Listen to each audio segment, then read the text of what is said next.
Although the Dismantle MPD movement won't go to the voters this fall, the Minneapolis City Council will continue to work on it. They've created a community safety work group led by Councilmember Philippe Cunningham, which will spend the next year with community engagement and research. They want people to get a better understanding of what it means to, quote, reimagine public safety in Minneapolis. At today's City Council meeting, they had a presentation on how they are taking a public health approach to violence prevention.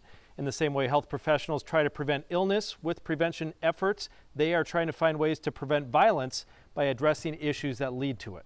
We're addressing the needs of those who have symptoms or signs of being high risk for involvement with violence. So these look like mentorship programs, early intervention work with young people, interrupting patterns of domestic violence, both to ensure that the individuals involved in the conflict are getting services, but also that we're reducing the exposure of children to violence, because we know that exposure to violence is a key indicator in how people themselves become involved with violence later in life.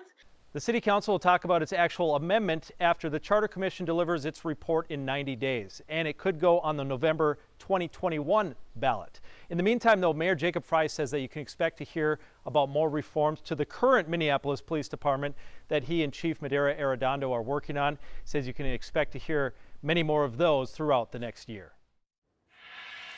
Minneapolis Mayor Jacob Frey and community leaders presented their first round of recommendations to help Minneapolis recover after the riots and unrest this past May. There are 8 areas focusing on things like business retention, housing issues, and prioritizing minority-owned businesses.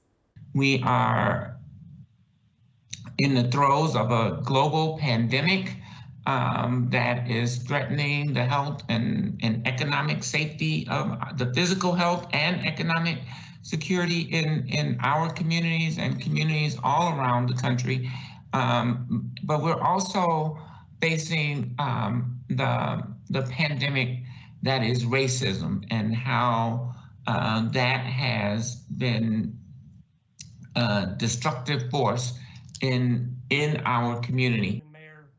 The plan is coming from a community coalition made up of people of many different races, ages, and backgrounds, trying to make the city more inclusive for all.